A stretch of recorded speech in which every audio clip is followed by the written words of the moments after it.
Dans ce tuto, nous allons voir les opérations que l'on peut faire sur les tickets dans Casabar. Donc première opération, la prise de commande.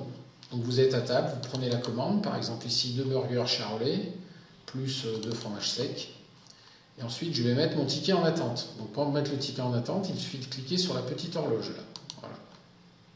Je sélectionne ma table, la table 1.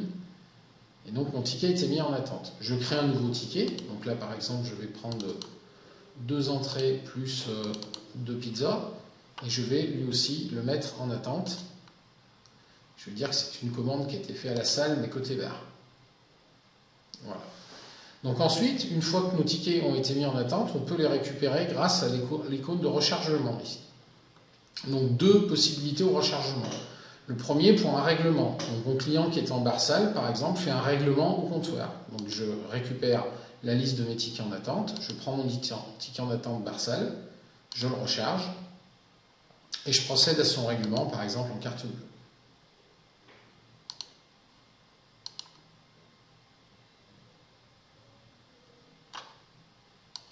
Voilà, donc là j'ai mon ticket qui sort et j'ai bien mon règlement carte bancaire par rapport à bar salle.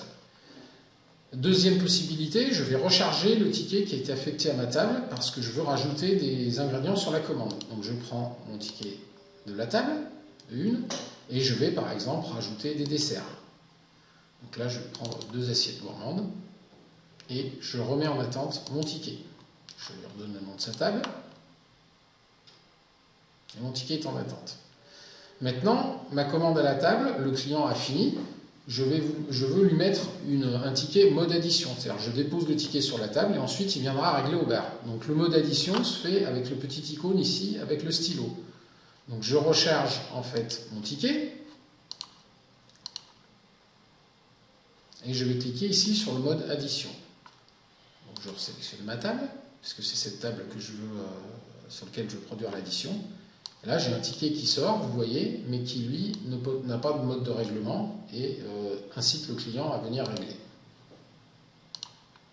Maintenant, le client se lève et vient régler au comptoir, à la caisse. Donc là, de la même manière, je vais recharger mon ticket et je vais procéder à son règlement. Donc ici, par exemple, en espèces. Voilà. Donc, je sélectionne la table qui règle. Et le règlement de mon ticket est fait. Et là, j'ai bien mon ticket définitif qui sort avec le mode de règlement en espèces. Donc ça, c'est les différentes opérations que l'on peut faire sur un ticket grâce à la mise en attente, le rechargement du ticket et le mode addition. Autre opération qu'on peut faire sur les tickets.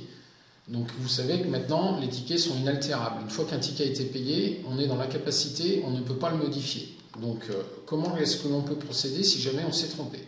Par exemple, sur cette table-là, ou sur mon règlement bar salle de tout à l'heure, je me suis trompé sur le mode de règlement. Donc je reprends ma liste de mes tickets, et on voit que mon règlement ici, qui a été fait en bar à la salle, vous voyez, qui est là, eh bien, a été,